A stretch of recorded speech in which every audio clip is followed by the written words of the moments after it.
Bonjour à tous et à toutes, on se retrouve aujourd'hui pour parler des versions de C. Alors pourquoi on va parler des versions de C? C'est un peu pour réagir à des vidéos que j'ai vues d'un autre YouTuber qui s'appelle Coding Jesus. Et Coding Jesus, qu'est-ce qu'il fait entre autres comme contenu? Il prend en live des étudiants qui veulent s'entraîner, qui veulent faire des mock interviews, donc des entraînements aux entretiens d'embauche, pour que ce soit pour leur stage ou pour justement parce qu'ils finissent leur cursus et ils vont commencer à chercher un travail. Et du coup, bah, ils viennent poser des questions. En sachant que lui, c'est un petit peu orienté C++, euh, finance quantitative, puisque c'est dans ça qu'il travaille de base. YouTube, c'est sa seconde activité, si vous voulez. Et il va poser des questions intéressantes. Et entre autres, il y a une question que je trouve super, et effectivement que j'avais jamais entendue, et qui montre quand même une certaine compréhension des choses, si vous arrivez encore une fois au moins à y répondre. Et la question, c'est quelle version de votre langage de programmation, puisque en fonction des gens qui viennent, qui passent, c'est soit du Python, soit du C++, parfois c'est du C. Et du coup, quand il te pose la question, il dit, bah d'accord, toi, du coup, tu codes en quoi, ou tu as fait quel projet en quel langage, etc.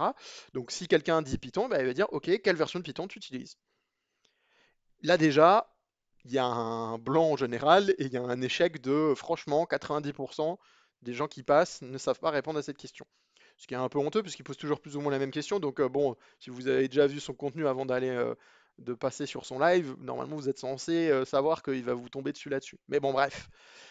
Et au-delà de ça, même si quelqu'un passe cette question en disant bah moi j'utilise Python 3.14. Je sais pas combien, et ben du coup, il va dire, OK, qu'est-ce que cette version elle apporte? Quelle a été la modification ou les modifications? Qu'est-ce que tu aimes bien? Qu'est-ce qui a été changé là-dessus? Enfin, pourquoi cette version? Ou même d'ailleurs, pourquoi cette version-là particulièrement? Et là encore une fois, bon bah il y a un gros taux d'échec. Alors, il y a des raisons à ça. Je pense que c'est parce que tout simplement, quand on apprend à coder, et surtout avec certains langages de programmation, on vous passe pas trop de temps à expliquer pourquoi on fait sur telle version, ou tel standard, ou telle norme, puisque c'est un peu comme ça dont on va parler nous dans le cas de C. Et en fait, on s'occupe pas trop de poser des questions là-dessus. On doit déjà apprendre à coder, on va dire, en général. Donc, du coup, bah, dans les cours à l'université, j'imagine qu'ils passent pas trop de temps là-dessus directement. En sachant que la plupart des gens qui passent dans ces lives, hein, c'est du contenu en anglais, donc c'est des Américains dans la grande majorité, et parfois un peu d'Européens. Je crois pas qu'il y a eu de Français jusqu'à présent, par exemple, et parfois des personnes qui viennent d'Asie, mais la grosse majorité, c'est des gens qui ont fait un CS degree, Computer Science degree, aux États-Unis. Voilà. Après, conclusion, vous en tirez les conclusions que vous voulez, on va dire, là-dessus, sur comment ça se passe l'éducation de l'informatique dans d'autres pays. Euh, Nous, on va parler des versions C. Il n'y en a pas non plus énormément parce que oui, j'ai décidé d'ailleurs de garder le nom de version, même si c'est pas tout à fait le terme correct. On devrait plutôt parler plutôt de standard, mais il n'y en a pas énormément. Pourquoi? Bah parce qu'on va pas s'amuser à faire des modifications tous les 15 jours, hein. Concrètement, il vaut mieux avoir une grosse modif d'un coup qui marche bien et tout le monde est content. Et donc on va en voir 6. Alors on va pas voir tous les détails, on va aller quand même rapidement sur plein de petites choses, mais en fait l'objectif de cette vidéo c'est de montrer déjà qu'il y a différentes versions de C, parce que peut-être que vous ne saviez pas, euh, de voir comment, et là ça va être la prochaine question, la prochaine question qu'on va se poser, c'est de savoir bah, quelle version on utilise jusqu'à présent, ou au moins comment vous pouvez vérifier vous, de votre côté, chez vous, quelle version vous êtes en train d'utiliser, et comment on peut utiliser aussi d'autres versions, du coup, puisque si on en utilise une par défaut, peut-être, bah, comment on fait pour en utiliser une précédente, ou une plus vieille, ou une plus récente. Et l'objectif, c'est surtout de montrer bah, que le C est en évolution constante, comme tous les langages de programmation. Et pourquoi il est en évolution? Bah, c'est par rapport à des problèmes, des critiques, des choses où on se dit bah, on va simplifier la vie. Et c'est ça qu'on va voir au fur et à mesure et qui est super intéressant, je trouve. Bien entendu, ça parlera peut-être pas à tout le monde cette vidéo, mais moi je trouve ça passionnant. Euh, Déjà, première chose, comment on vérifie? Bah, ça va dépendre un petit peu du comportement de votre compilateur. Là, par exemple, nous, on va beaucoup utiliser GCC, et il faut aller voir dans la documentation de GCC, qu'est-ce qu'il dit. Et si vous allez voir bah, le document de GCC sur ce lien, bah, vous allez voir que par défaut, il dit Nous, on utilise GNU 23. Alors quand on parle de GNU 23, je ne rentrerai pas dans les détails de GNU, etc., puisque je garde ça un peu pour une autre vidéo. Mais en gros, il faut savoir que vous pouvez remplacer le GNU par le C. C'est un raccourci, effectivement, mais c'est un bon raccourci, ne vous inquiétez pas. Euh, c'est la même chose. Donc C23, c'est pour dire C 2023, hein, d'ailleurs. On en reparlera, mais c'est pour dire ça. Donc ça, attention, c'est le cas si vous avez la dernière version de GCC, hein. Parce que si vous regardez par exemple GCC 5, eh ben vous voyez qu'en fait, justement, ils ont changé à cette époque-là pour dire bah, maintenant on va plus utiliser C89, on va utiliser la version C11. Alors encore une fois, je parle de version, hein, mais le vrai terme ce serait plutôt d'utiliser standard, je pense. Mais peu importe, c'est un détail. Et donc, du coup, il faut que vous sachiez, que vous vérifiez quelle version, par exemple, de GCC vous utilisez, ou quelle version de l'outil que vous utilisez. C'est très simple, simplement tirer version. Que ce soit avec GCC, avec Lang et avec même plein d'autres compilateurs. Dans 99,9% des cas, c'est version. Ou ça peut être v, mais c'est un peu plus rare parce que souvent, normalement, c'est pour la verbose, donc dans les commandes. Mais vraiment, dans 99,9% des cas, ça va être version. Donc là, on voit par exemple que moi, parce que ça, c'est une capture d'image de chez moi, et ben, je suis sur GCC 13.3.0. Et donc, du coup, il faut que j'aille voir la documentation de GCC 13.3.0 et je vois quoi? Eh bien, je vois que par défaut, si je ne lui précise pas, et on va revenir sur ce point un peu plus tard, eh bien, du coup, il va utiliser C17. Ok, bon, bah maintenant, je sais quelle version j'ai utilisée depuis le départ sur ma machine.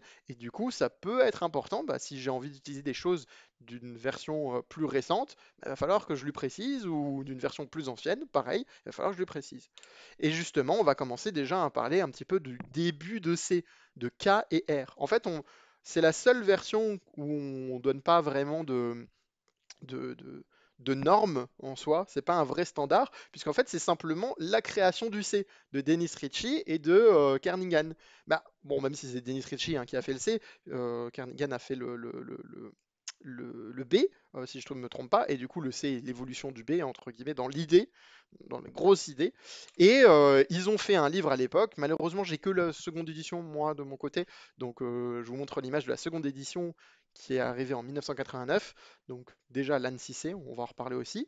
Et ils ont fait un bouquin qui s'appelait donc The C Programming Language. Et la première édition de C Programming Language, c'était la version, la norme, le standard qu'il fallait suivre pour faire du C. Et pour faire surtout des compilateurs, puisque le nerf de la guerre, c'est pas simplement de se dire, bah, on fait un standard, on fait une norme, on va dire, comme ça tout le monde est à peu près d'accord. Mais pourquoi on se pose ce genre de questions? C'est surtout pour que les compilateurs, ça, les gens qui font un compilateur, qui codent un compilateur, ils se disent, OK, bon, comment je dois réagir quand je fais ça? Est-ce que c'est undefined? Est-ce que c'est une erreur? Est-ce que c'est... Enfin, comment je dois interpréter certaines choses? Et c'est justement bah, ces standards-là qui nous aident à déterminer tout ça. Et par exemple, un exemple tout bête, hein, si vous regardez ce code, eh ben, il y a un petit problème. Je vous laisse un instant pour le voir.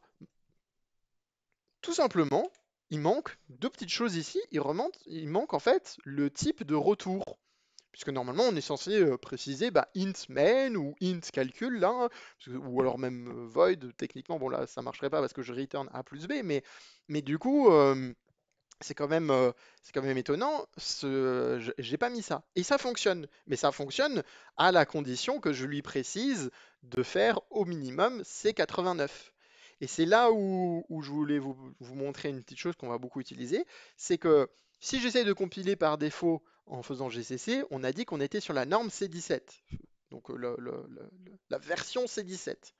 Et là, bah, ça n'accepte pas. Ça me met un message d'erreur. Ce message d'erreur, il dit return type defaults to int.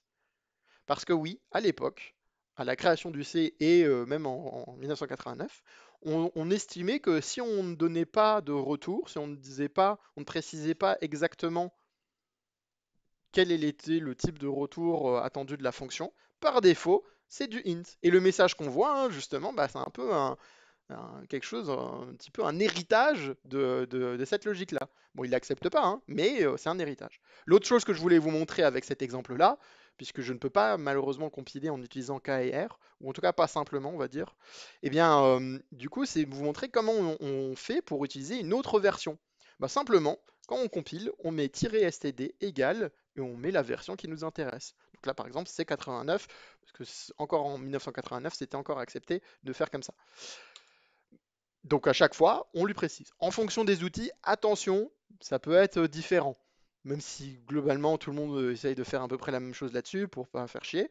Mais par exemple, le second carré que vous voyez, c'est pour Clang. Donc là, par exemple, bah, ils vous disent, bah, c'est un peu pareil que le GCC, c'est 89, c'est 90 ou autre, etc. Vous pouvez avoir la version ISO, dont on reparlera rapidement. Et donc au final, c'est en 1989 où l'ANSSI, et alors attention, c'est pas, je prononce peut-être mal, hein, peut-être qu'il faudrait pas que je le prononce comme ça, à ne pas confondre avec l'ANSSI en France, ça n'a rien à voir. Ici, c'est une association, si vous voulez, qui fait des standards, alors pas que sur la programmation, mais sur un peu tout. Et ils se disent, bon, à un moment donné, il faut que on centralise les choses, il faut que ça redevienne normal parce que ça va pas, quoi. Sinon, tout le monde va faire des choses de son côté, ça va être le bordel. Donc on dit, ok, on va faire un standard, on va faire une version de C. Et ça ajoute plein de choses. Ça a ajouté la plupart des bibliothèques que vous pouvez connaître ou que vous apprenez quand vous apprenez le C et qu'on a utilisé même dans mes précédentes vidéos sur cette chaîne où on parle de C, stdio.h, qui existait déjà, mais qui a été, on va dire, modifié et un petit peu amélioré globalement dans l'idée. String.h, stdlib, ctype, erno, etc., etc. Parfois, tout au long de cette vidéo, je vais vous dire que des choses ont été ajoutées. C'est pas tout à fait vrai. Et oui, je vous mens un peu. Euh, En fait, en réalité, c'est des choses qui existaient potentiellement avant déjà, comme stdio.h, mais qu'on a améliorées. Ou alors on a décidé de normaliser un petit peu les choses et de vraiment standardiser les choses. Comme ça, tout le monde a la même version. Il n'y a pas de quelqu'un qui peut avoir un autre truc. On est tous sur la même longueur d'onde. On fait tous la même chose parce que sinon, c'est le bordel, encore une fois. Donc parfois, je vais vous dire qu'il y a des choses qui ont été modifiées, changées, etc. Mais en fait, ça existait déjà avant. C'est juste que c'était pas dans les standards, c'était pas dans les normes. Donc du coup, ça voulait dire que les personnes qui font les compilateurs, ils pouvaient faire un petit peu ce qu'ils voulaient, plus ou moins. Après, ils essayaient de trouver quelque chose de logique, hein, mais techniquement, pour les mêmes choses, ils pouvaient se comporter différemment. Autre évolution que je trouve sympa, puisqu'on va pas voir toutes les évolutions, hein, bien entendu, ça serait trop long, mais une autre évolution sympa, c'est l'arrivée des constantes. Donc les constantes, pour rappel, hein, c'est un type de variable qu'on ne peut pas modifier. Si on essaye de le modifier, bah, tout de suite on nous dit, bah non, ça marche pas, c'est une constante, justement. Vous mettez une valeur dedans et après vous y touchez plus jamais de votre vie. Et donc du coup là, quand j'essaye de mettre x à 11, tout ce qui me fait une erreur. D'ailleurs, j'aurais pu aussi compiler sans mettre -std c89, ça m'aurait fait la même erreur. Et c'est aussi l'arrivée du C89 de void. De void pour préciser justement dans les prototypes des fonctions ou même simplement sur à l'intérieur des parenthèses, de bien préciser void, quelque chose qui n'existait pas avant. Autre caractéristique très importante qui a été ajoutée là-dessus, c'est le void pointer. Donc un pointer qui peut pointer vers n'importe quel type de données dans votre mémoire. Et ça aussi, c'est un ajout de C89. Donc avant ça, ça n'existait pas. Ou en tout cas, officiellement, ça n'existait pas, on va dire. Dans les versions, 10 ans plus tard, on se dit, bon, là, on a pas mal de retours d'expérience, on va vouloir améliorer les choses. Et la première chose qui est arrivée, entre autres, bah, c'est les booléens, donc avec stdbol. Donc quelque chose qu'on connaît bien dans d'autres langages de programmation, mais qui n'existait pas vraiment. Alors en fait, ça existait avec underscore bol, encore une fois, hein, c'est quelque chose qui juste a été standardisé. Et maintenant, on a dit, bah, on va faire un vrai type bol, et on va avoir un true et un false qu'on va pouvoir écrire true et false, puisque jusqu'à présent, on ne pouvait pas écrire true et false sans utiliser bah, une autre... bah, là, on est toujours obligé d'utiliser une autre bibliothèque hein, en soi, mais on ne pouvait pas écrire true et false. Et du coup, ça a été rajouté au fur et à mesure. Ça a été rajouté aussi un peu en réaction à d'autres langages de programmation qui, eux, pour le coup, l'ont mis direct.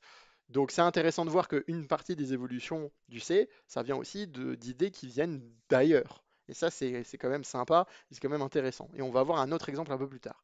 L'autre chose aussi, c'est que le langage de programmation, il évolue avec les machines. Bah oui, parce que jusqu'à présent, on était sur du 32 bits, mais en 1994, on a eu du 64 qui est apparu. Et donc du coup, on s'est dit, bah merde, on n'a pas de truc pour gérer le 64 bits, donc il va falloir qu'on commence à l'utiliser. Et c'est là où on a dit, ok, bah on va faire un long int, ça va nous permettre de faire des choses un peu plus simples, euh, et un nouveau type de variable. On va pas modifier le integer de base, on verra ça plus tard, comment on fera, etc. Et donc c'est intéressant de voir que le langage de programmation, il évolue aussi avec bah, l'évolution des machines et de des technologies qui apparaissent au fur et à mesure. Ici, quelque chose qui apparaît, mais ça ne veut pas dire qu'il faut le faire, c'est les VLA, donc les Variable Length Array. Qu'est-ce que c'est? Si vous regardez le petit code, vous voyez que là, je déclare un tableau avec entre crochets size.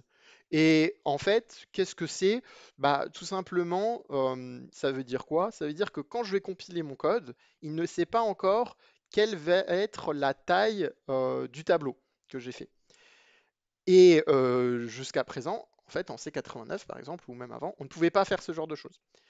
Euh, c'est pas parce qu'on peut le faire qu'il faut le faire, par contre, attention, puisque ça peut mener à des stack overflow, puisque là, on reste dans la stack, on n'est pas comme sur un malloc où on fait des choses.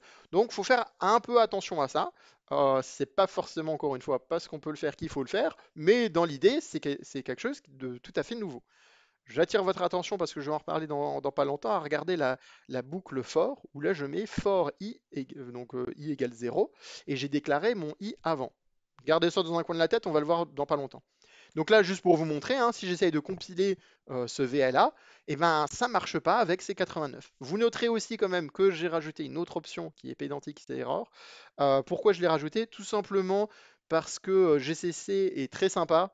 Même si vous lui précisez C89, il va laisser passer le VLA même s'il n'est pas censé le faire.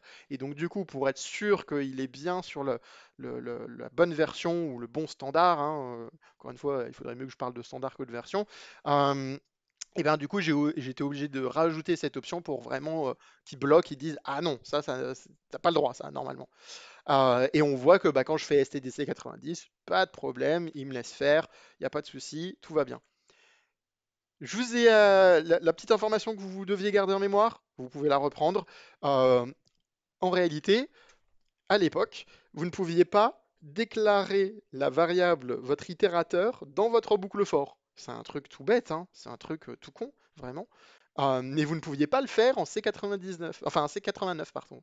Et vous pouvez le faire maintenant en C99 et dans bah, toutes les versions modernes aujourd'hui hein, qui existent. Et c'est une petite chose, c'est quasiment rien, hein, franchement c'est un peu de la merde, on va pas se mentir. Mais c'est quand même intéressant de se dire, ok, on va un peu simplifier la vie des gens en se disant, on va arrêter de se faire chier à déclarer des trucs, etc.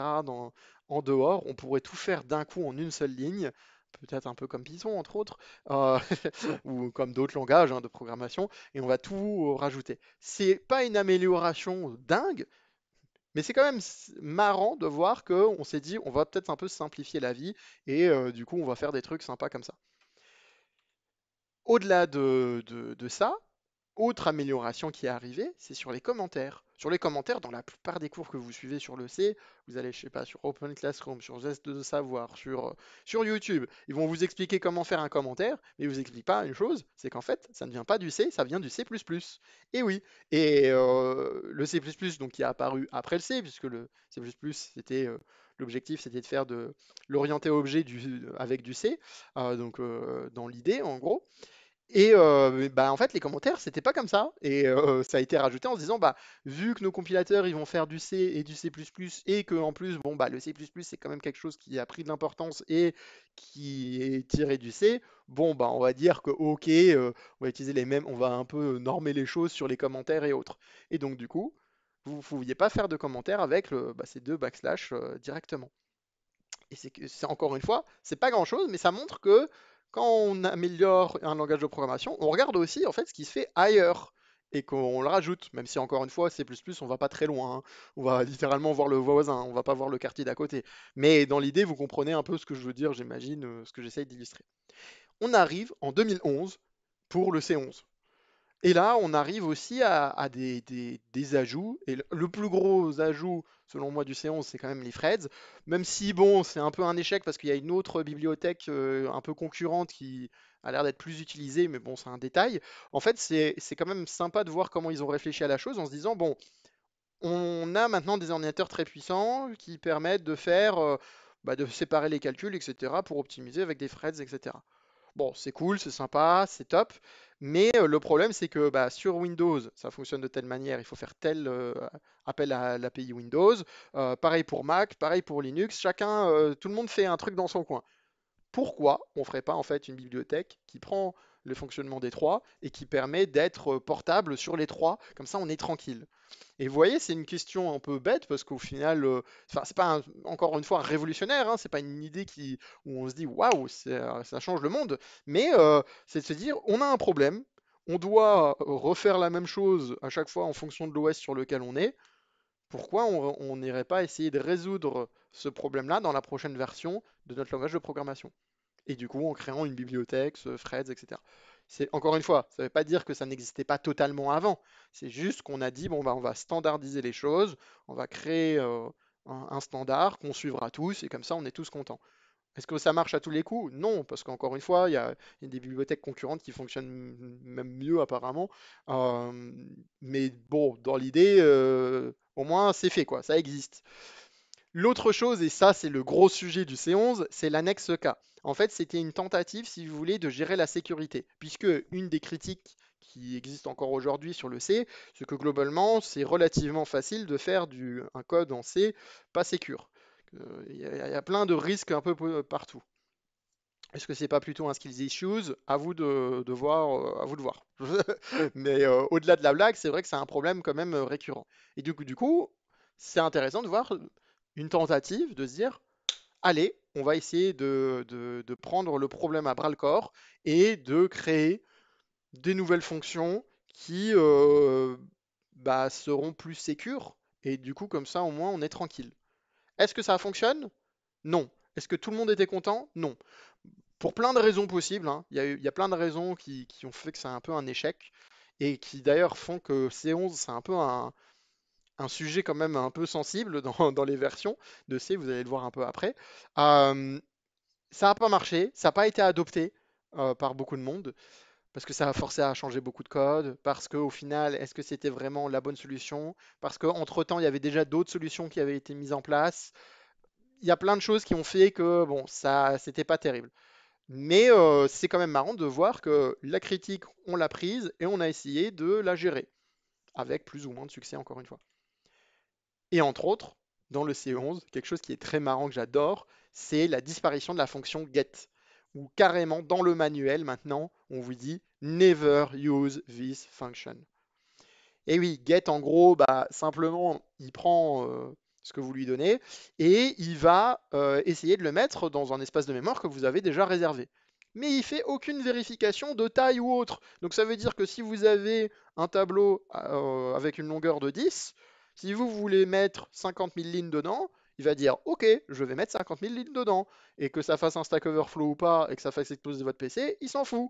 Parce que c'était des fonctions qui existaient à une époque antédiluvienne au tout début du C, et donc du coup, on se posait pas trop de questions là-dessus, puisque on faisait vraiment attention, et de toute façon, on n'avait pas non plus des espèces de mémoire non plus énormes, quoi. Mais, euh, mais du coup, on a arrêté ça, et on a créé l'équivalent de fget. Et d'ailleurs, pour l'anecdote, si vous essayez de compiler un get, il va vous dire, est-ce que vous n'êtes pas, il va vous mettre un message d'erreur en disant, implicit declaration, est-ce que vous vouliez pas utiliser fget? Ils veulent vraiment vous bloquer pour pas utiliser get, hein. Ils veulent le supprimer ce truc-là. Et ils ont bien raison pour le coup. Est-ce que ça résout tous les problèmes de sécurité? Non, mais bon, c'est déjà pas mal. C'est déjà mieux que rien. Il y a aussi une autre petite amélioration que je trouve sympa dans le C11, en parcourant toutes les modifications qui existent, hein, parce qu'encore une fois, on va pas toutes les voir, c'est sur tout ce qui est UTF, donc pour le 16 et le 32, et en plus de ça, des petites upgrades sur WCAR. L'UTF, hein, bah oui, parce que c'est sympa ASCII, la table ASCII, mais bon, il n'y a pas tous les symboles, ça gère pas toutes les langues, c'est l'ASCII, quoi, hein, et le A de ASCII, c'est American. Donc c'est très sympa pour beaucoup de langues comme la France ou les États-Unis ou autres, mais moins pour la Chine, moins pour l'Inde, moins pour tout un tas d'autres pays, le Japon, etc. Ça marche pas quoi. Donc il y a eu des améliorations en se disant bon même si ça, encore une fois, c'est des améliorations qui existaient déjà, et on s'est dit ok, on va un peu faire les choses bien, on va standardiser les choses, on va faire en sorte que maintenant ça soit mieux. Et donc c'est quand même sympa de voir ça. C'est un problème qui existe depuis longtemps, entre guillemets. Et en fait, il y avait déjà une solution existante, mais on s'est dit, OK, on prend la solution existante et on l'incorpore définitivement pour dire, c'est comme ça que ça doit marcher, le C. Et on arrive enfin au C17. Et le C17, comme je vous ai dit, ben, le problème c'était le C11. Et le C17, au final, est-ce que c'est pas simplement un rattrapage du C11? Bah, c'est un peu la conclusion que beaucoup de personnes en tirent, puisque le C17 il revient sur beaucoup de choses du C11. Donc au final, on n'avance pas énormément, mais on vient corriger des petites choses, on vient rajouter des détails qui n'existaient pas. Je crois que même sur certaines choses, on revient même un peu en arrière au final. Donc le C17, c'est un peu, et c'est peut-être pour ça d'ailleurs qu'il est arrivé aussi vite, comparé aux autres, c'était un peu pour se dire, bon, on a peut-être un peu merdé, c'est vrai, du coup corrigeons. Corrigeons. Ça prend du temps, mais corrigeons. Et enfin, on arrive au C23. Et alors oui, c'est peut-être là où on aurait tout de suite dû faire l'amélioration, mais bon, le C17, apparemment, était quand même important pour corriger tout le bordel du C11. Le C23, il vient rajouter par exemple un unary operator comme sizeof qui s'appelle typeof et alors qui permet de faire des choses sympas. Alors là, le petit exemple que je vous ai montré, que je vous montre là est pas super intéressant, mais c'est quand même marrant de se dire, bah, je déclare en fait A en lui disant que A il est du type de B. Et c'est quelque chose qu'on retrouve entre autres en Python, hein, si vous connaissez. Ça peut être sympa, la fonction type. Et du coup, c'est un peu la même chose. Un peu la même chose, attention, ça fait pas le même comportement, etc. Hein. Ne confondons pas les torchons et les serviettes. Vous interprétez cette phrase comme vous voulez par rapport à Python et au C. Mais globalement, dans l'idée, effectivement, voilà, c'est pas exactement la même chose. Mais ça peut permettre une nouvelle utilisation et de nouvelles choses assez sympas. Au-delà de ça, aussi, on rajoute enfin une interprétation du binaire, qu'on peut retrouver d'ailleurs en Python pour le coup aussi, et de se dire, bah, en fait, si vous rajoutez 0b en amont, ensuite vous pouvez écrire une valeur en binaire. Donc vous faites 0b, 1, 0, 1, 0, bah, lui, l'ordinateur, il va interpréter le 1, 0, 1, 0, parce que le 0b, il va dire, ah, c'est un binaire. Donc là, je vais avoir une valeur en binaire, et après, bah, du coup, je vais la mettre à l'intérieur de ma variable a qui est integer. Ok. Et donc effectivement, il me sort bien le 10 et le 21. Donc ça, c'est plutôt sympa parce que c'est plus facile à traiter ou à tester des choses, etc. Et entre autres, ça a été fait parce qu'on a rajouté carrément une bibliothèque très intéressante. Si vous avez regardé potentiellement ma précédente vidéo, si ce n'est pas le cas, allez-y, sur les bitwise operations, bah, en fait, on s'était posé la question, comment on fait pour savoir si c'est une puissance de 2? Un nombre, un entier qu'on nous donne, du coup, comment je sais si c'est une puissance de 2? On avait constaté, en fait, dans la vidéo, on expliquait, je montrais un petit peu comment ça fonctionnait, qu'en réalité, bah, c'était relativement simple, il suffisait simplement de regarder le binaire et de voir s'il y avait un seul 1 dans le binaire écrit, quoi. Parce que s'il n'y a pas, bah, c'est pas une puissance de 2, ce qui est assez logique avec le binaire. Mais je vous redirige vers cette vidéo si jamais ça vous intéresse, donc à peu près vers 39 minutes directement. Bah, en fait, ils se sont dit, mais pourquoi on n'a pas une fonction qui le fait? Et pourquoi on n'a même pas une bibliothèque qui fait plein d'opérations comme ça? Et c'est comme ça qu'ils ont créé stdbit.h. Et du coup, vous avez littéralement une fonction qui s'appelle stdc as single bit. Et du coup, bah, vous pouvez vérifier si oui ou non il a un seul bit on, donc il a un seul 1.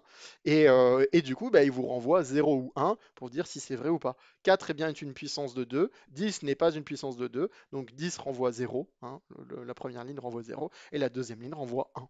Donc ça veut dire que c'est bien une puissance de 2. Et ils en ont fait pour plein d'autres choses. Et d'ailleurs, c'est des exercices qui sont plus faciles à faire bah, sur LeetCode ou sur CodeWars, des choses comme ça. Attention, sur CodeWars, j'ai essayé, ça marche pas parce qu'ils ne sont pas sur le C23. Et vous pouvez pas choisir. Mais dans l'idée, peut-être que sur LeetCode, je sais pas, j'ai pas testé, peut-être que c'est possible. Mais en gros, par exemple, là, cet exercice, c'est de savoir combien il y a de 1 dans la représentation en binaire d'un entier qui nous est donné n. Et donc là, par exemple, on doit renvoyer 3 avec 11 puisque c'est 1, 0, 1, 1. Donc il y a bien 3 fois la valeur 1. Et ben du coup, pareil, il y a une fonction qui existe pour le faire, stdc count ones. C'est pas quelque chose de révolutionnaire, c'est pas quelque chose de fou, mais ça montre que, encore une fois, on essaye de faire évoluer le langage pour simplifier les choses parfois quand on peut. Parce qu'on se dit, bah, pourquoi à chaque fois on devrait réécrire du code pour faire des vérifications comme ça? Pourquoi simplement pas, avec une librairie qu'on accepte en tant que standard, bah, on pourrait pas le faire. Et ça, c'est des petites modifications qui sont toujours plaisantes et que je trouve toujours sympa. Et maintenant, on peut se dire, bon, bah, c'est quoi la suite? Parce que oui, il y a une suite hein, qui est en préparation, c'est C2Y. Le Y, vous allez le remplacer par la valeur qui va arriver un jour ou l'autre, si elle arrive d'ici 2029. Parce que à 2030, on changera pour C3Y.